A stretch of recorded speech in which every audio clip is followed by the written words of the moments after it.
Foi há 25 anos em Washington que as companhias elétricas da América do Norte, da Austrália, Japão e da Europa começaram a ter encontros de 18 em 18 meses, encontros à porta fechada para a troca de contactos entre os presidentes das principais empresas globais do setor elétrico.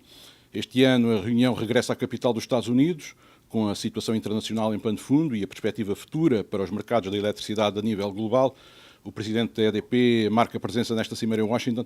Viva António Mexia. Ao falarem da perspectiva futura dos mercados, o tema das fusões e aquisições também marca as vossas conversas entre os presidentes das companhias elétricas? Obrigado e obrigado por estar aqui connosco. A realização destas, começo por referir isto, a realização destas reuniões de 18 em 18 meses, a última foi aliás em Lisboa, promovida por mim quando ainda era presidente da Associação Europeia. É muito importante, vamos trocar experiências e neste momento o setor vive uma verdadeira revolução tecnológica, é por aí que eu começo, ou seja, as mudanças tecnológicas no setor que têm a ver essencialmente com renováveis, com a descentralização da geração, mas também com tudo aquilo que é a digitalização e os serviços ao cliente. É uma preocupação que vai juntar aqui americanos, europeus, japoneses, australianos, canadianos. Esse foi o tema essencial, é como tratar a descarbonização, como demonstrar que a eletrificação é a questão essencial para a eletrificação e de como é que a digitalização deste setor veio mesmo colocar o cliente no centro desta revolução.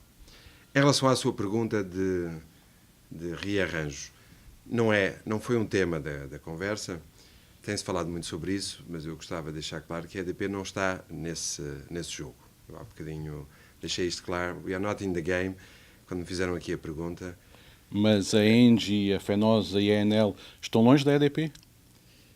Estão nos seus países, cruzamos em muitos sítios, alguns deles até são nossos sócios em alguns projetos para este mundo fora, mas nós estamos em 14 países, temos 42 nacionalidades de pessoas a trabalhar connosco e demonstramos de uma forma muito clara que estamos a controlar o nosso destino, que temos uma estratégia que é suportada por todos os nossos acionistas e que neste momento não precisa de nenhuma alteração. Mas como se diz, não há fumo sem fogo, não? O que eu acho é o seguinte, as pessoas hoje falam muito destas pseudo-reestruturações, dessas tentativas de reestruturação.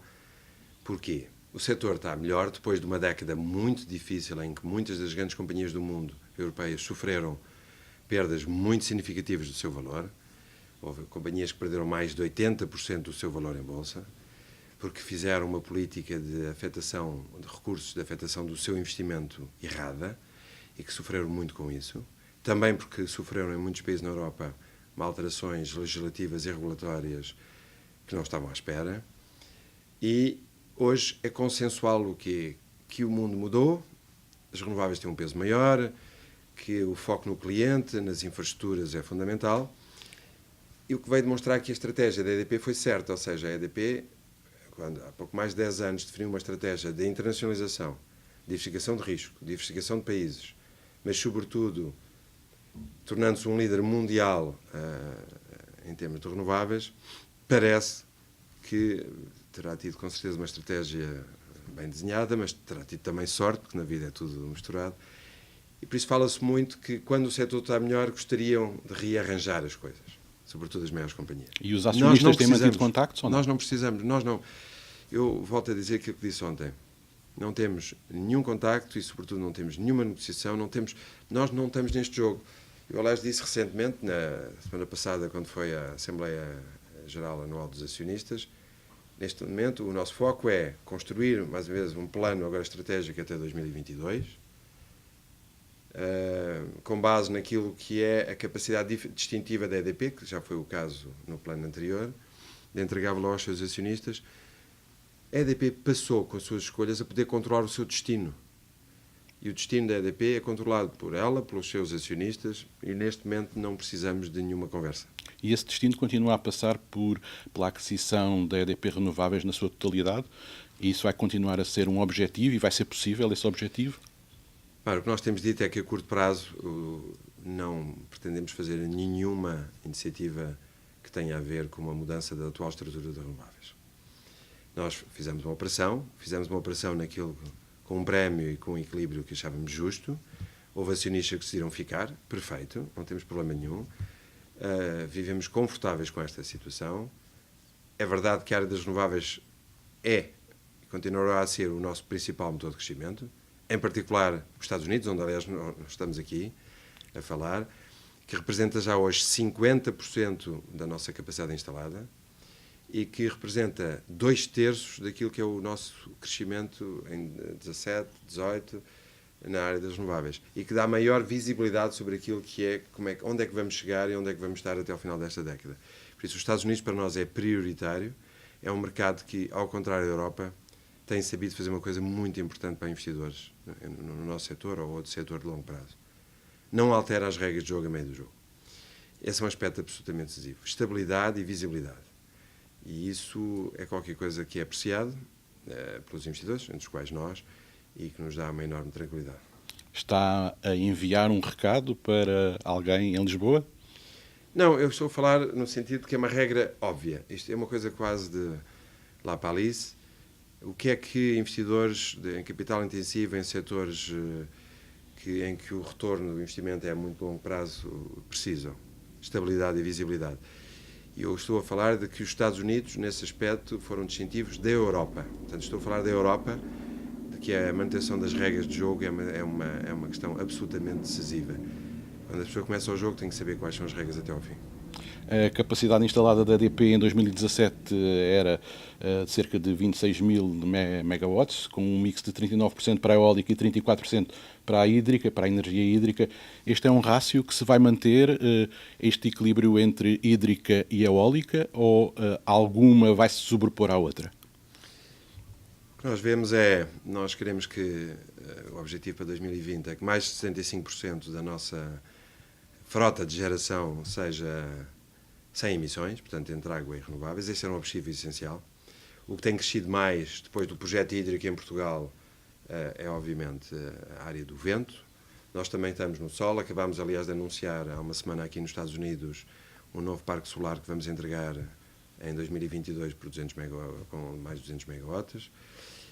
A hídrica, também é verdade que concluímos não só o projeto em Portugal, mas também as principais hídricas no Brasil, com alguma antecedência, aliás, o caso de São Manuel, um projeto também com a CTG e com um parceiro brasileiro. É verdade que recentemente iniciámos um projeto do Brasil, mas se falarmos em termos de megawatts, vamos ter mais megawatts de renováveis do que hídrica nos próximos anos. É óbvio. Porquê? Porque temos mais visibilidade sobre esse nosso pipeline. Estamos a fazer hídrica também em países novos, mas é mais rápido e temos mais visibilidade sobre aquilo que é o vento. Portanto, essa porcentagem vai ser mais vento e sol, juntos vão crescer mais depressa do que a hídrica. Isso também acontece porque é mais barato hoje em dia fazer eólica do que hídrica, e é mais barato hoje em dia fazer eólica do que no passado. O que surpreendeu toda a gente, e é importante que as pessoas que nos estão a ouvir tenham esta noção, o solar, desde 2010 até hoje, desceu mais de 80%. O vento desceu praticamente 40%. O vento offshore, 55%. Os custos das baterias nos últimos 4 anos desceram mais de 80%. Portanto, estamos verdadeiramente numa revolução tecnológica que favorece as renováveis, que favorece a geração descentralizada. Mas a hídrica continua a ser muito importante porque não só é renovável, como fornece serviços que as outras renováveis não têm, é um bom storage, ou seja, um bom armazenamento de energia. A água é uma boa maneira de guardar energia e, portanto, continuará a ter o seu papel. Agora, o mundo irá crescer essencialmente através de quê? E quando não falamos só nem dos Estados Unidos, só de Portugal, estamos a falar do mundo, essencialmente o quê? Gás, centrais de ciclo combinado e renováveis. São os 10 grandes motores que vão responder ao aumento da procura. Uma tecnologia que começa agora a ser desenvolvida tem a ver com a combinação, uma espécie de híbrido e solar e eólico. A EDP vai entrar nessa... Nós já temos aqui um projeto nos Estados Unidos que justamente está focado nesta integração, porque as horas de funcionamento, o sítio é o mesmo, mas a infraestrutura que lá chega é a mesma, portanto eu tenho economias de escala na infraestrutura e consigo conciliar, desde que tenha capacidade de escoar energia, horas de sol com horas de vento, é que muitas vezes são horas diferentes. E isso mostra aquilo que é a capacidade de montar as peças do puzzle de uma forma diferente. Se juntar a isto depois a armazenagem, que também pode ser importante, tem verdadeiramente... Estamos no meio desta revolução tecnológica. E essas centrais podem passar a existir em Portugal, por exemplo? Estão a pensar em projetos desse tipo para Portugal ou para a Península Ibérica? Sim, faz sentido, e nomeadamente em Espanha estamos também a equacionar já um projeto. Portanto, estamos a fazer ensaios para ver como é que isso funciona, tal como fizemos agora ensaios de painéis solares flutuantes nas nossas barragens, que também é um projeto interessante, tal como estamos, como sabe, à frente com a tecnologia mais avançada a nível mundial a partir de Portugal, com uma tecnologia americana, com a Principal Power, que nós adquirimos, com sócios espanhóis, franceses e japoneses, com a tecnologia para ter vento offshore mais desenvolvida no mundo, que estamos neste momento a tentar implementar em Portugal, e que estamos também aqui, uma vez que estamos agora de novo interessados no offshore nos Estados Unidos, portanto em eólica no mar, quer na costa leste, quer na oeste, e na costa oeste, que tem características parecidas com a portuguesa, ou seja, não tem a plataforma rapidamente desce em termos de profundidade. Estamos também fomos pré-selecionados para um projeto de vento com wind float, vento com plataformas flutuantes. Portanto, isto mostra o quê? Que a EDP, na área das renováveis, está verdadeiramente na linha da frente, quer estar a perceber as diferentes tecnologias, como é que elas evoluem, para além de também temos gente aqui que está presente em associação com outras utilities europeias em Silicon Valley. Temos na outra ponta que tem a ver com a relação com o cliente, em tudo aquilo que tem a ver com digitalização do setor, ou seja, nós damos a prioridade absoluta à inovação, desde a geração até à relação com o cliente, e o mercado americano, onde nós estamos, é um dos mercados onde nós testamos muitas vezes estas soluções. Mas no caso da eólica offshore na Escócia, diminui a participação, isso deve-se a quê?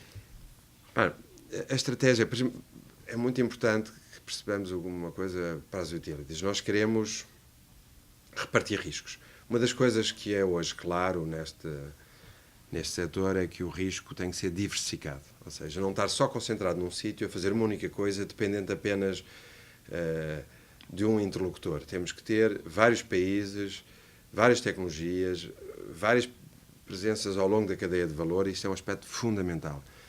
O caso da Escócia, o projeto é um projeto, estamos a falar de bilhões de euros, e por isso era importante reduzir o risco, partilhando o risco, e permitiu, aliás, realizar logo mais valias, porque assumimos os custos de desenvolvimento e o risco da primeira fase.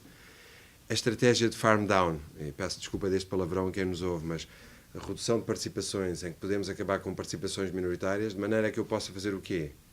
Cristalizo valor à cabeça, vou buscar financiamento para fazer mais projetos, ou seja, em vez de fazer um, posso estar presente em 3. E isto permite-me diversificar risco e capturar o valor daquilo em que a EDP é distintiva, que é o quê? É juntar as peças do puzzle, é montar o projeto desde o início e montar melhor que os outros. E quanto ao setor hidroelétrico, em Portugal está tudo esgotado? Eu acho que hoje chegamos a uma fase importante, que foi a conclusão desta fase do projeto da hídrico. Estamos relativamente satisfeitos.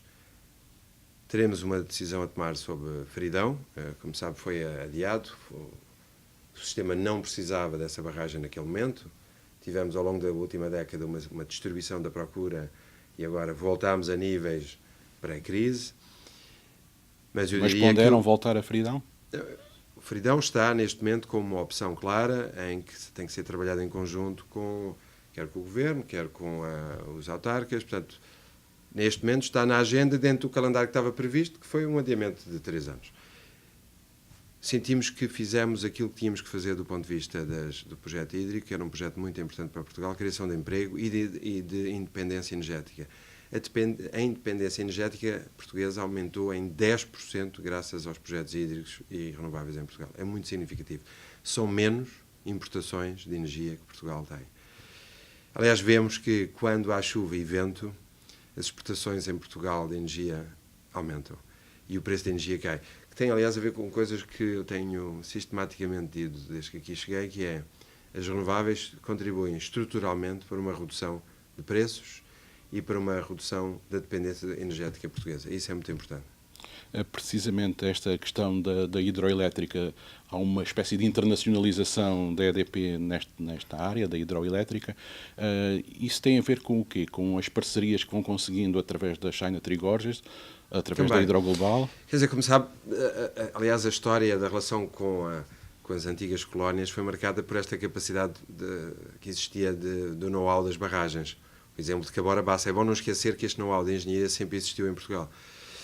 E nós tivemos imenso sucesso nesta questão com o Brasil. Estamos agora a fazer noutros países, em que a parceria com a China Three Gorges foi muito importante. E é muito importante, porque a China Three Gorges é o maior companhia hídrica do mundo. E, portanto, juntámos capacidades com escalas diferentes. Nós, obviamente, em hídricas muito mais pequenas e eles em hídricas muito maiores. Mas no caso do Brasil temos projetos em conjunto, temos 3 projetos em conjunto. Estamos agora no Peru, estamos a estudar também a entrada no mercado colombiano com hídricas. Portanto, a parceria com a CTG tem sido uma parceria importante para dar escala a esta nossa ambição na hídrica. É precisamente a China Tree Gorges que detém a EDP, e estando a EDP com uma presença muito forte nos Estados Unidos, esta guerra comercial entre a administração de Trump e o governo de Pequim pode afetar a presença da EDP aqui nos Estados Unidos da América? Ora, nós não temos sentido até agora nenhum impacto. O que houve aqui foi um imposto sobre os painéis solares. Começou, aliás, antes desta guerra, teoricamente guerra mais recente, que veio adiar alguns projetos solares, que não eram, aliás, a nossa prioridade. Como sabem, somos essencialmente vento. Também temos solar. Como disse, anunciámos semana passada um projeto de 200 megawatts para entregar em 2022 aqui nos Estados Unidos, projeto solar.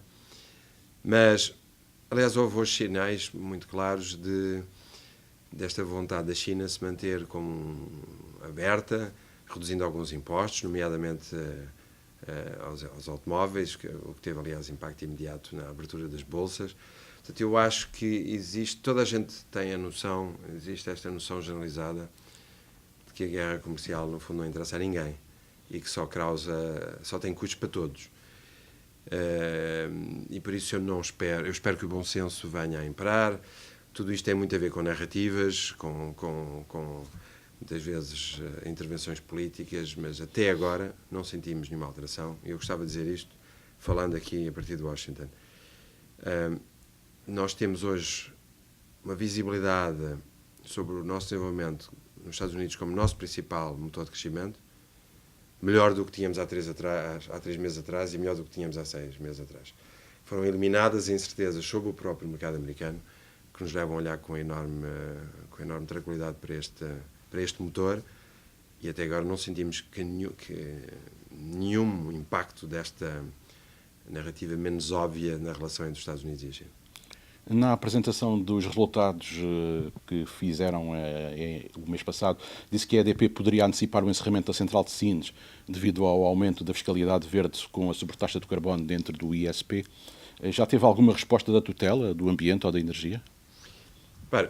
Nós chamámos a atenção para uma situação que seja neste sítio, ou seja neste elemento, ou seja noutros, como foi a questão do famoso clawback, que era um palavrão, quem nos está a ouvir não saberá o que é, mas nós queremos basicamente que existam condições semelhantes no contexto do mercado do MIBEL.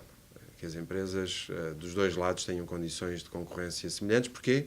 Porque concorrem no mesmo mercado. O MIBEL é um mercado hoje totalmente integrado. E o que nos pareceria que não fosse lógico é que, por uma carga fiscal adicional em Portugal, eu acabasse a importar carvão, basicamente eletricidade gerada com carvão em Espanha. Sobretudo que Sines é indiscutivelmente uma das centrais a carvão mais competitiva. Eu não tenho dúvidas nenhumas que em 2030 o carvão não terá um papel, aliás não pode ter, mas que nesta fase de transição não se fechem centrais mais eficazes e que eu acabe por importar do país vizinho. É só isso que chamamos a atenção e eu acho que serão encontradas, estou em crer que serão encontradas situações de equilíbrio. Então, e nesse caso, como é que encara a suspensão pelo Governo do pagamento da chamada garantia de potência, anunciada a semana passada? Isso vai comprometer novos investimentos por parte da EDP? A garantia de potência gostava de dizer que é um palavrão em que as pessoas têm que perceber que traduz o quê?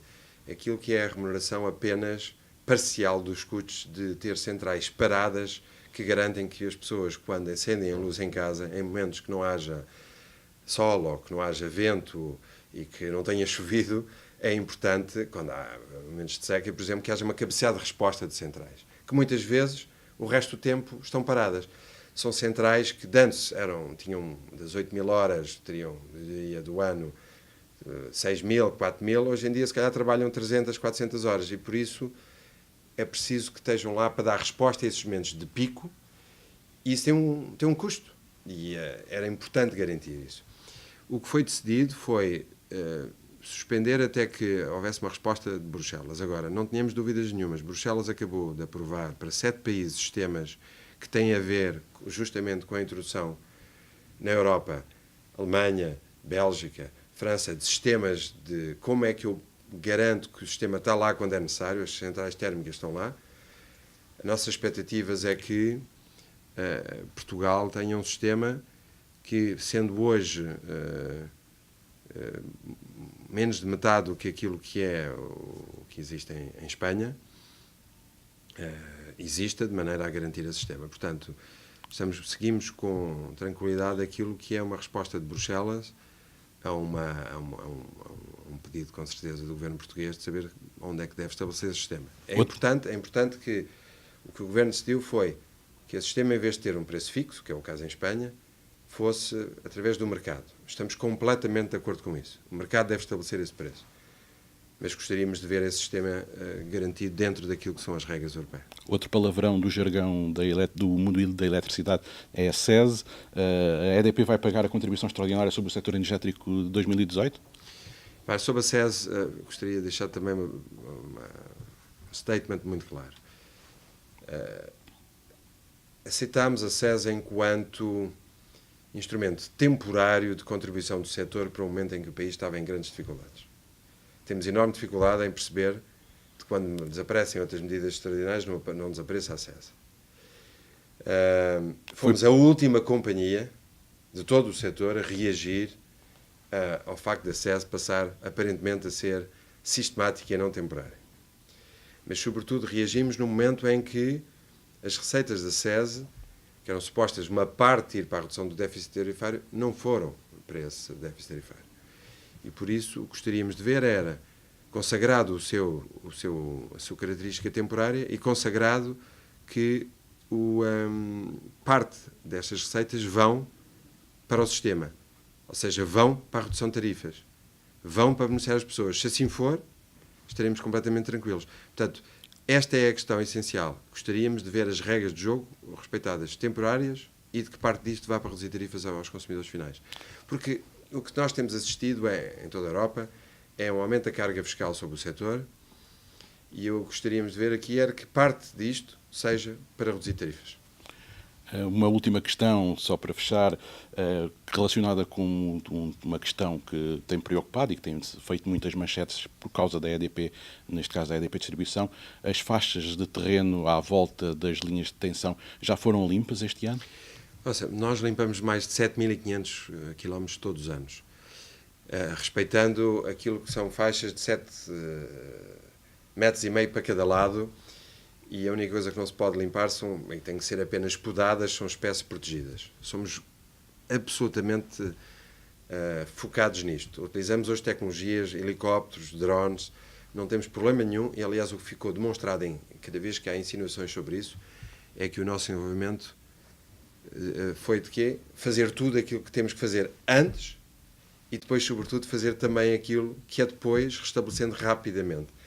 Agora, percebemos que às vezes seja tentador de procurar baldes expiatórios, mas acho que ficou claro para toda a gente que a EDP não tem absolutamente nada a ver com o antes, porque estava tudo limpo, e tem tido, sobretudo, também uma outra coisa, a capacidade de resposta do restabelecimento da energia e a capacidade de resposta também do ponto de vista humanitário, como foi o caso em Pedrógão, em que, diretamente e através do nosso voluntariado, conseguimos participar na reconstrução de casas que não teriam sido possíveis sem a nossa intervenção, com a intervenção junto às populações locais, que é isso que é absolutamente fundamental que todos, como companhias e cidadãos em Portugal, façamos.